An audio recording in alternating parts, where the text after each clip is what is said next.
Sebelum ini saya sudah terangkan cara membuka nombor akaun dan cara akaun. Selain nombor akaun, terdapat satu lagi jenis akaun yang penting iaitu special account. Cara untuk membukanya agak berbeza sikit. Mari saya tunjukkan langkahnya satu persatu. Okey, dekat sini kamu akan nampak nombor akaun. Yang lain actually ialah special account. Okey, selain itu you nampak special account type. Yang ada tunjuk perkataan ini semua special account. Okey.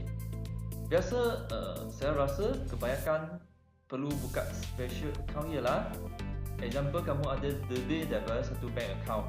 Sekarang kamu ada Maybank. Mungkin anda ada lagi satu bank account CIMB Bank. So, kamu perlu buka lagi satu special account. Okey. Sekarang Maybank ya 310,000. Okey. Mari saya tunjuk anda macam mana buka bagi CIMB Bank. Tekan Bank Cash Deposit. Okey, account type CA, parent account, Cash Bank. So, 310,000 bagi CIMB Bank. CIMB Bank. Lepas tu, CIMB Bank. Okey, terus tap. Maka, kamu akan dapat berjaya membuka lagi satu bank account CIMB Bank.